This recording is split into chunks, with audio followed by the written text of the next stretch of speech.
അമ്മയ്ക്ക് പറയാൻ ഈ ഒരിടമേ ഉള്ളു മോളെ. പരിഭവങ്ങളും പരാതികളും എന്നും ഇവിടെ നിരത്തി വെച്ച് പൂജിക്കും. ഇതുവരെ നല്ലതേ വരുത്തിയിട്ടുള്ളൂ. ഇതും നല്ലതിനു വേണ്ടിയാണെന്ന് എന്റെ മനസ്സ് പറയുന്നു. ആ, തൽക്കാലം രണ്ടുപേരും നല്ലവണ്ണം പഠിക്കുക. അവനൊരു ജോലി കിട്ടിയിട്ട് ഞാൻ വന്ന് മോളുടെ അച്ഛനോടും അമ്മയോടും സംസാരിക്കാം. അമ്മയ്ക്ക് മോളെ അങ്ങ് ഇഷ്ടായി. എന്നാ ഇനി വൈകിക്കണ്ട.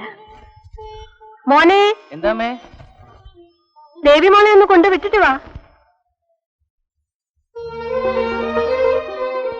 എന്താ ഞാൻ പോണോ? പോണ്ടെന്ന് പറയൂ. പോണ്ട. അപ്പൊ അമ്മ എന്താ പറയും? ദേവിക്ക് അനുസരണയില്ല എന്ന് പറയും. നാളെ അങ്ങോട്ട് വരുമോ? അയ്യോ, പരീക്ഷ എടുത്തില്ലേ, പഠിക്കണ്ടേ? ഒന്ന് വന്നിട്ട് പോന്നോളൂ. 1 മണിക്കൂർ വേണോ? വേണം. ഞാൻ കാത്തിരിക്കും. വൈകിട്ട് വന്നാ മതി, 6 മണിക്ക്.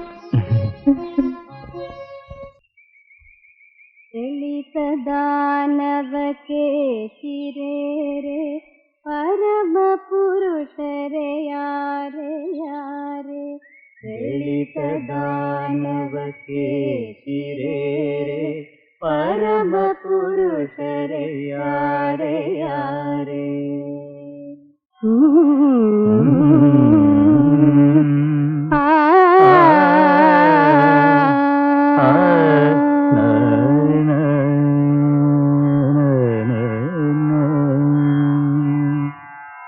സണ്ണി, നടക്കട്ടെ നടക്കട്ടെ. ഇല്ല, കഴിഞ്ഞു. അമ്മയുടെ ശ്രുതിയല്ലേ? എനിക്കതാ ഇഷ്ടം. ഒരു കൊച്ചുകുട്ടിയായ പോലെ തോന്നും. അമ്മ കുളിപ്പിക്കുന്നതും അച്ഛൻ സ്കൂളിൽ കൊണ്ടുവന്നതൊക്കെ. പാല് കാച്ചിയില്ല. ഞാൻ സണ്ണിക്കൊരു ചായ എടുക്കാം. അമ്മേ, ഞാൻ അകത്തോട്ടൊന്ന് കയറിക്കോട്ടെ? ആ, അതിനെന്താ ഇത്ര ചോദിക്കാൻ? അല്ല, നസ്രാണി ആയതുകൊണ്ടാണ്. ഇവിടെ അങ്ങനെയൊന്നും ഇല്ല മോനെ. ശീലിച്ചത് ഇങ്ങനെ ആയതുകൊണ്ട് ഇങ്ങനെ പ്രാർത്ഥിക്കുന്നു. നല്ല മനസ്സുള്ളവരാ നല്ല ദൈവങ്ങള്. അല്ലാതെന്താ? ഞാൻ ചായ എടുക്കാം. ഞാൻ ഡ്രസ് മാറട്ടെ.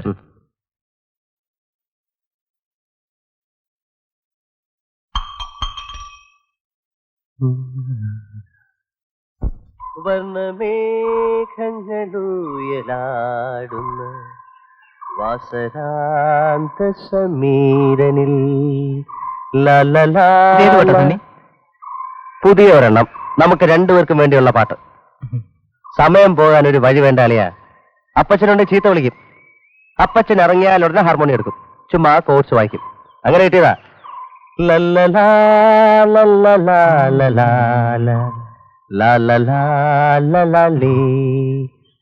സത്യം പറഞ്ഞ നിന്നെയും ദേവിയെ മനസ്സിൽ വന്ന്. എന്താ അങ്ങനെ? നിങ്ങളുടെ ഒരു ലൈനാത് വളരെ റൊമാൻറ്റിക് ആയിട്ട്. എന്റെ ഒരു ബഹളമല്ലേ? അതൊക്കെ പോട്ടെ. നീ ദിവസവും ദേവി നിവാസ് സന്ദർശിക്കാനായിട്ട് അറിയാം. ഒരു അരമണിക്കൂർ എനിക്ക് വേണ്ടി സ്പെയർ ചെയ്യും. നമുക്ക് ചുമ്മാ പാട്ട് കമ്പോസ് ചെയ്യാം. ആ, പറയാൻ വിട്ടുപോയി. 4 പാട്ട് ഞാൻ കമ്പോസ് ചെയ്താൽ അച്ചായൻ അതൊരു ഡിസ്കാക്കി തരാമെന്ന് പറഞ്ഞിരിക്കുക. അച്ചായന്റെ ഫ്രണ്ട്സ് ഉണ്ട് മദ്രാസിൽ. പറ്റുമെങ്കിൽ നിന്നെ കൊണ്ട് പാടിക്കാമെന്ന് ഏറ്റിട്ടുണ്ട്.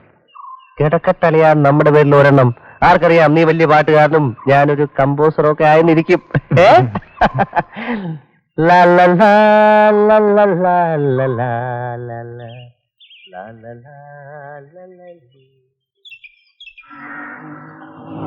ഹലോ. കരാട്ടെ ശ്രീയും തിരിച്ചുപോയി. സണ്ണി ഇതെവിടെ പോയി കിടക്കുന്നു? ഞാനിതൊക്കെ അനുഭവിക്കണം. വിശന്നിട്ടാണ് കണ്ണു വരെ പോയെന്ന്. जब दिल ही टूट गया दिल ही टूट गया. ഇനി ഇതിന്റെ കുറവേ ഉണ്ടായിരുന്നു. കേൽ സൈകൾ जब दिल ही टूट गया. मॉर्निंग. Good morning. आप कैसा हो भौजी भाई? मैं तो अच्छा हूँ. आप कैसा है? ठीक है.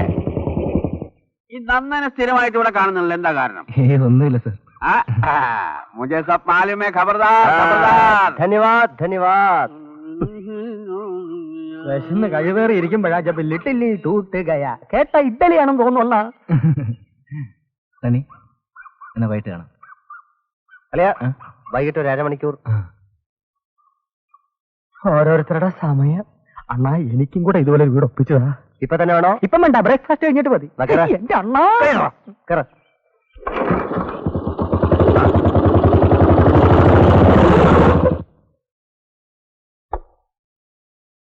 ആ നന്ദൻ വരൂ.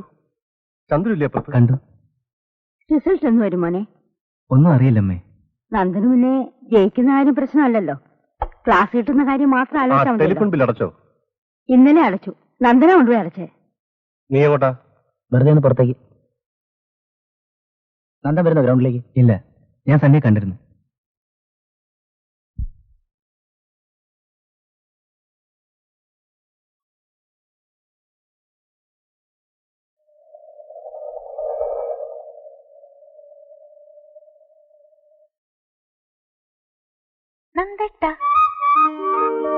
നീ വന്നേ, നമുക്ക് ഇവിടെ ഇരിക്കാം.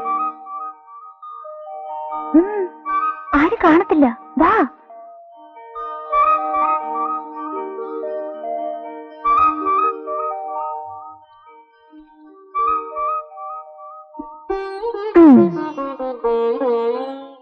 എന്താ സാറേ ഒരു ഗൗരവം? എനിക്കൊന്നും അത്ര ഇഷ്ടമല്ല ദേവി. ഏതെല്ലാം? ഈ മരത്തിന്റെ മുകളിൽ കയറി സ്മാർട്ട് ആകാനുള്ളൊരു ശ്രമം.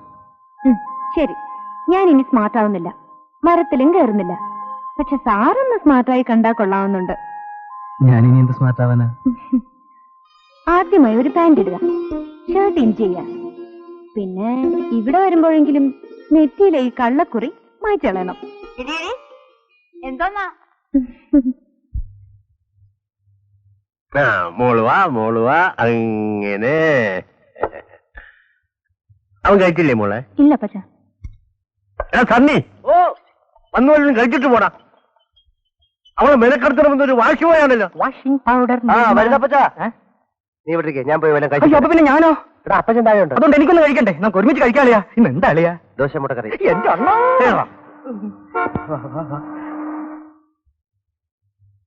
അപ്പച്ച വിനോദ്. അപ്പച്ചൻ അസൗകര്യമായെന്ന് തോന്നുന്നു. ഏയ്, ഇവിടുന്ന് പലപ്പോഴും ആഹാരം കഴിച്ചിട്ടുണ്ടെങ്കിലും ഇങ്ങനെ ഇത് ആദ്യമാ. എങ്ങനെ? അല്ല, അപ്പച്ചനുമായിട്ട് ഇങ്ങനെ. നമുക്ക് നേരിട്ട് പരിചയപ്പെടാൻ സാധിച്ചില്ലെങ്കിലും എനിക്ക് അപ്പച്ചനെ നേരത്തെ അറിയാം. എങ്ങനെ അറിയാം? കമ്മീഷണറെ തല്ലിയ കേസില് അപ്പച്ചനാണല്ലോ ഞങ്ങൾ സ്റ്റുഡൻസിന് വേണ്ടി വാദിച്ചത്. ഞങ്ങളൊക്കെ അപ്പച്ചന്റെ വാദം കേൾക്കാൻ വരുമായിരുന്നു.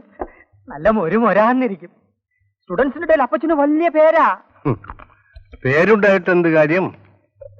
നോക്കിക്കണ്ട് നടത്താൻ ആളില്ലെങ്കിൽ ഇത്രയും നാൾ ഉണ്ടാക്കിയ പേരും പ്രാക്ടീസും ഒക്കെ വെറുതെ ആവില്ലേ? അതെ അതെ, ഞാൻ എപ്പോഴും തന്നോട് ചോദിക്കാറുണ്ട്, ഇത്രയും പേരെടുത്ത ഒരു വക്കീൽ അപ്പച്ചൻ ഉണ്ടായിട്ടും നീ എന്താടാ LLBക്ക് പോകാത്തത്, നീ എന്താടാ LLBക്ക് പോകാത്തത്? ദൈവമേ, ഈ സാഹചര്യം എനിക്കുണ്ടായിരുന്നെങ്കിൽ ഞാൻ എന്നേ LLB എടുത്തേനെ. ഇനിയിപ്പോ ഒന്നും നടക്കുകയല്ല, ഇല്ലേ അപ്പച്ചോ? ഏതായാലും താമസിയാതെ എനിക്ക് അപ്പച്ചന്റെ സഹായം വേണ്ടി വരും. എന്ത് സഹായം? ഒരു 3 മാസം കൂടെ നോക്കും. എനിക്കൊരു ജോലി ശരിയായില്ലെങ്കിൽ 1-2 വരെ ഞാനിവിടെ തട്ടും. എന്നിട്ട് ഞാൻ അപ്പച്ചന്റെ അടുത്തോട്ട് വരും. തൂക്കിക്കൊലയിൽ നിന്നും ജീവപര്യന്തമാക്കി എന്റെ ശിക്ഷ ഇളവ് ചെയ്ത് ധരിപ്പിക്കണം. ഇങ്ങനെ ജീവിക്കുന്നതിലും ഭേദം അല്ല ജയിലിലും പോയി കൊഴുക്കട്ടേന്ന് നിന്ന് കിടക്കുന്ന. ഞങ്ങൾക്കും അതാ ലാഭം.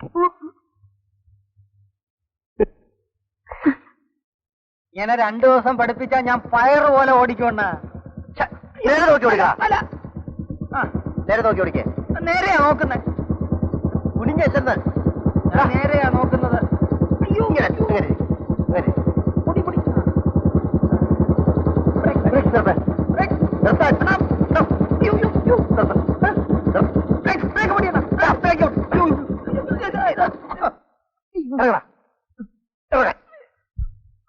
ഇതെന്തോന്ന് പഠിപ്പീര്? നമുക്കൊന്ന് കറങ്ങിയിട്ട് വരാ. ഇവിടെ കിടന്ന് കറങ്ങിയാ മതി. എന്നെ പഠിപ്പിച്ചാൽ തനിക്ക് തന്നെ എന്റെ പ്രയോജനം. എന്ത് പ്രയോജനം? പലപ്പോഴും മീനോ ഇറച്ചിയോ വാങ്ങിക്കാൻ അതിനവിടെ സൈക്കിൾ ഇരിപ്പുണ്ട്, അതെടുത്തോണ്ട് പോയാൽ മതി. അയ്യാ, നമ്മുടെ നന്ദന് വല്ലതും കൊടുത്തോ? രാവിലെ വെറും വയറ്റിൽ അവൻ ഇറങ്ങിയതാ. നീ എന്താ വല്ലാതിരിക്കുന്നത്? ഓ, ഒന്നുമില്ല സനിച്ച. പിന്നെന്താ, രണ്ടുണ്ടോ? സംഗതിയൊക്കെ ആകെ മാറി. ഞാനിപ്പോ എന്റെ വീട്ടിലൊരു അന്യനായി മാറിയിരിക്കേ. അതെന്താളി അങ്ങനെ? നന്ദൻ വരുന്നു, എന്നെ കണ്ടൊരു സലാം വെച്ചെങ്കിലായി, ഇല്ലെങ്കിലായി. നമ്മളാരുമല്ലല്ലോ. ഒന്നും പറയണ്ട, അവനായിപ്പോ അവിടുത്തെ എല്ലാം. അതിന് കാരണം നന്ദൻ നിന്റെ സഹോദരി ദേവി മേനോനുമായി പ്രേമത്തിലാണ്. പ്രേമിച്ചോട്ടെ, പ്രേമിക്കണ്ടെന്ന് ഞാൻ പറഞ്ഞില്ലല്ലോ. എന്നാലും എന്റെ വീടല്ലേ സനിച്ച. ഞാനല്ലേ അവനെ അവിടെ കൊണ്ട് പരിചയപ്പെടുത്തിയത്. എന്നിട്ട് നമ്മളെ ഒരുമാതിരി 7-ാം കൂലിയാക്കിയാലോ? മനഃപൂർവ്വമല്ല, ഒക്കെ നിന്റെ തോന്നല. അളിയാ, പ്രേമം ആസ്തി പിടിച്ചിരിക്കുന്ന സമയമാണ്. നീ ഒന്നും പറയണ്ട, കറങ്ങി തിരിഞ്ഞിങ്ങി വരും. നന്ദനും ദേവിയും പ്രേമിച്ചോട്ടെ. എനിക്ക് എന്റെ കാമുകയെ കാണാൻ സമയമായി. നിങ്ങൾ ഇവിടെ ഇരിക്കെ. വേറൊരസ്ഥി